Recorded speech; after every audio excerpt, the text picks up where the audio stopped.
Cinetto, I'm Christina, and I'm so glad that you're here with me today. If you're new, welcome in. If you're returning, welcome back. No matter how long you've been here, I always appreciate your time.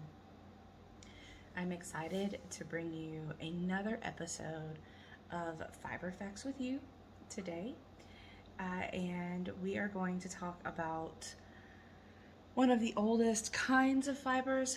I did hint at it in my previous video.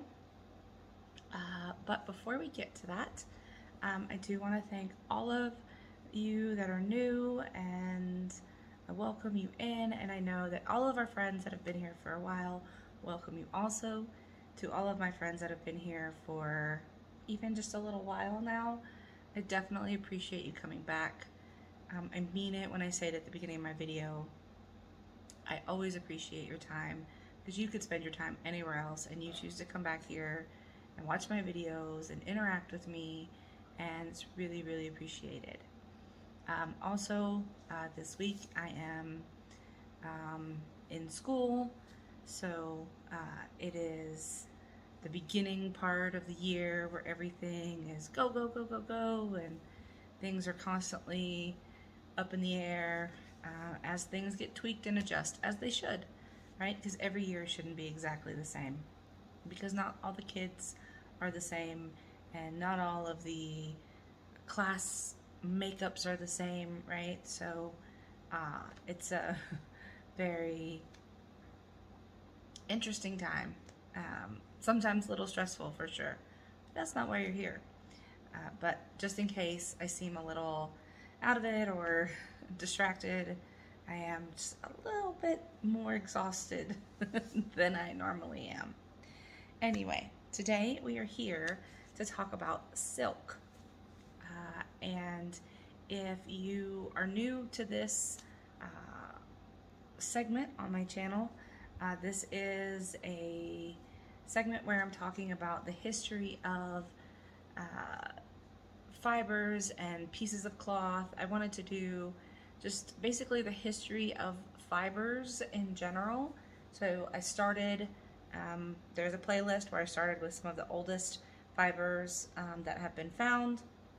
I've done quite a bit of research, and I try to give you things that are free that you can access. So all of the links that I talk about will be in the description box below, and you will be able to go and read them at your leisure and find out more information, because obviously I can't do all of the information in one video, but there will be pictures and things as we go through, so that you can get a little bit more idea of what we're talking about. But I am operating off of two different timelines, and I've shared them before, so I'm not going to share them again.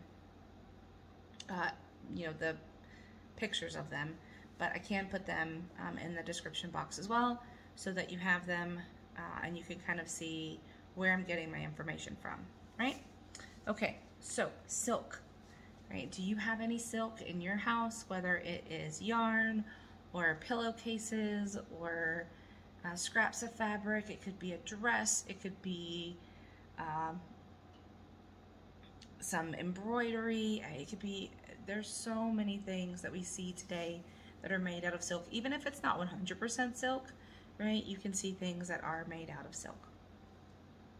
And when people think about silk, they most often think about what country?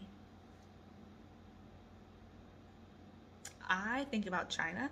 I don't know what the country you first thought of was, but silk started in China, and it is very interesting to learn how silk is made today versus how it was first harvested and discovered, and all of those kinds of things. So we're gonna get into that, all right?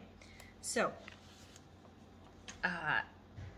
there is a legend, right, of the Yellow Emperor in China, and the goddess of silk, right, his wife, was the one who said to have introducing the idea of silk, right? So the Yellow Emperor supposedly ruled China in about 3000 BC. And his wife, the goddess of silk, supposedly also invented the loom. She created the first silk fabric. Okay, and it's not made. Some people think it's made from like as the worm is moving, but it's actually made from the cocoon of the silkworm. And it is produced from the, please forgive me if I said this wrong, Bombyx mori silkworm. There are more varieties now, but this was the basis of the silkworm. And one single silkworm is capable of producing 0.025 millimeters thick thread over 900 meters or 3,000 feet long. It's very long. They're twisted together to make thread thick enough to weave, and then you can make all manner of that, as we've seen from people who spin and ply things together and all of that, right? Once it's thick enough to be able to ply together and weave, and then you can knit and crochet and do all kinds of things with it, right? Fabrics were created using looms and treadle operated versions in some of the tombs of the Han Dynasty, which are 206 BC to 220 CE, right? And then once you have it in a fabric form, you can dye it, you can paint it, you can embroider on it, right? So all the things that are to come, right, in the timeline, you can see that's done to silk. So there is a word that I'm going to introduce you to that you may know it, but I didn't know it. I learned quite a bit with this. The process of tending to the silkworms, making sure they're fed, and the cocoons are done just right. It's called sericulture, S-E-R-I, and then the word culture, because silkworms mainly eat one kind of thing, kind of like panda bears. Panda bears, they're not bears, pandas. They typically eat bamboo, right? So silkworms typically eat mulberry leaves, and in order to produce the cocoons and all of that that are used for silk production, they use, the people that tend to them feed them mulberry leaves.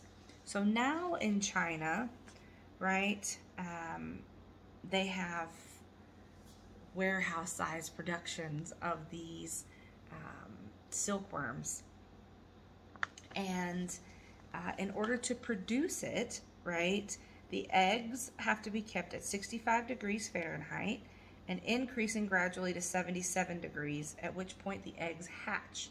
Now remember, these are the Bombyx mori worms, silkworms, and one moth can lay up to 500 or more eggs, but soon after they lay their eggs, the adult moth will die, and from 1 ounce of eggs, right, you get 30,000 worms, okay, and 100 eggs weigh only 1 gram.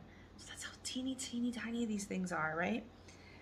So the original wild ancestor of the silkworm that we use today is thought to be the Bombyx mandarina more, which lived in a white mulberry tree that can only be found in China, right?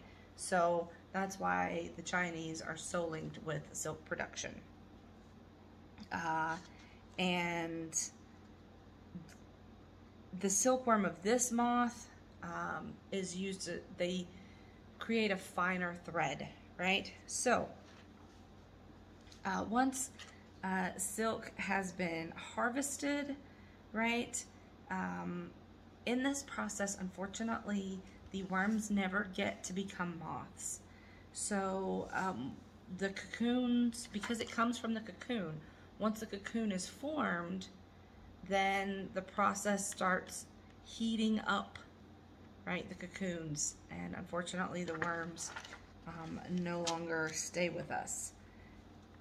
And then they harvest the cocoons to make the filaments of silk, because they start to unwind the cocoons, which made me kind of sad. So how did we get to know silk, right? So it was exclusively used for the emperor for the longest time, and then gradually people who had more wealth were wearing it and decorating their homes with it. And then during the Han Dynasty, silk ceased to be a mere industrial material and became an absolute value in itself. Farmers paid their taxes in grain and silk. Silk began to be used for paying civil servants and rewarding subjects for outstanding service. It continued into the next dynasty as well, the Tang Dynasty. And this resulted, or was the result of, a major increase in production. Unfortunately, for the Chinese, in about 200 BC, there was a migration of the Chinese to Korea, and they brought their sericulture with them. And then around AD 550, two monks appeared in the Byzantine Emperor Justinian's court with silkworm eggs, and then it spread from there. So by the 6th century, the Persians could do silk weaving, and because of this, we got something very interesting called the Silk Road, right? So because it was such a precious commodity and sought after, there were many countries that wanted it, many different royalties that wanted it, from the pharaohs to the kings and queens all over the world. And during the 2nd century BC, the Chinese Emperor Han Wudi's ambassadors traveled as far west as Persia and Mesopotamia, bearing gifts including silks. Okay? A Han embassy reached Baghdad in AD 97, and important finds of Han silk have been made along the Silk Road. One of the most dramatic finds was made in 1907 by Ariel Stein, and sometime around 1015, Buddhist monks sealed more than 10,000 manuscripts and silk paintings, banners, and textiles into a room at the Caves of the Thousand Buddhas at a station on the Silk Road in northwest Gansu. So there have been discoveries, but it wasn't always a pleasant thing, right? So silk hasn't always been just, oh, here, we'll trade, right? As with anything, there have been battles and countries and civilizations overthrown for so many things, and silk has been one of them, because it made the Chinese very angry when people would end up, right, with their trade. So world silk production has approximately doubled in the last 30 years, even though there are more man-made fibers today than there were then. China and Japan have been the two major producers, together manufacturing more than 50% of the world's silk. And during the late 1970s, China dramatically increased its silk production to once again become the world's leading producer of silk, right? So as I've been going through, right, there have been pictures popping up, but I want you to understand that this started in the Neolithic period, right? So It was a long, long journey, and the amount of silk that we have today and the quality of it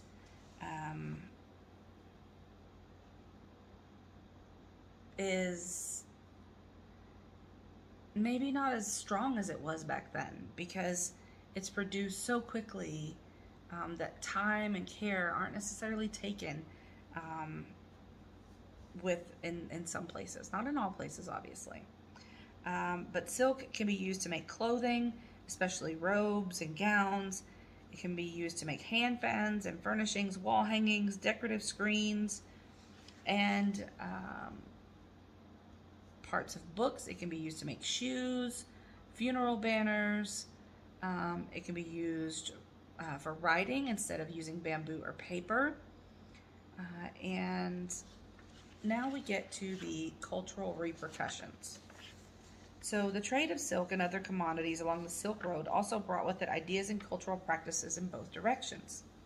Language and writing were especially important elements transmitted along the routes by traders, diplomats, monks, and travelers. Buddhism came to China from India and was then passed on to Korea and Japan. Explorers such as Marco Polo used the route, as did Christian missionaries from the West, to enter China for the first time. New foods were introduced into China and then cultivated there, such as walnuts, pomegranates, sesame, and coriander. Silk, the symbol of China for so long, had opened the doors to new lands and new ideas and finally connected the great empires of the ancient world. So, I hope that has been a little bit of information for you. Sorry it wasn't too broad or too narrow, depending on how technical you want to get or how general you want to get. But again, the links are below so that you can use them and learn more as you wish. So as always, be the change you wish to see in the world, everyone. Ciao bella!